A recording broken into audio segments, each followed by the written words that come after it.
বাইরে ঝমঝমে বৃষ্টি আর ঘরের ভেতরে বসে মচমচে রাওয়া ফিশ ফ্রাই। উফ, ইমোশনটাই আলাদা। রাওয়া ফিশ ফ্রাই যখন গোয়াতে গেছিলাম তখন খুব খেতাম, তবে সেটা ছিল ম্যাকরেল অথবা কিংফিশ। আজকে বাড়িতে বানিয়েছিলাম কাতলা রাওয়া ফ্রাই। এর জন্য কাতলা মাছ ভালো করে ধুয়ে তাতে নুন আর ভিনিগার মাখিয়ে ০.৫ ঘন্টা রেখে দিতে হবে।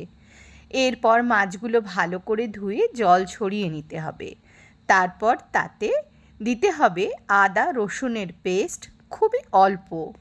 এছাড়া দিতে হবে কাশ্মীরি লঙ্কা গুঁড়ো, ঝাল লঙ্কা গুঁড়ো, গোলমরিচ, একটু গরম মশলা, লেবুর রস।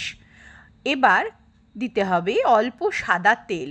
ভালো করে মাখিয়ে ফ্রিজে আরও ০.৫ ঘন্টা কি ১ ঘন্টা রেখে দিতে হবে। ভাজার সময় নিয়ে নিতে হবে সুজি, অল্প বেসন আর নুন, একটু লাল লঙ্কা গুঁড়ো।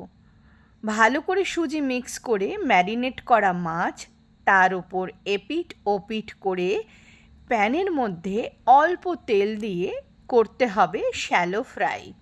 ব্যাস, তৈরি হয়ে যাবে মচমচে রাওয়া ফিশ ফ্রাই।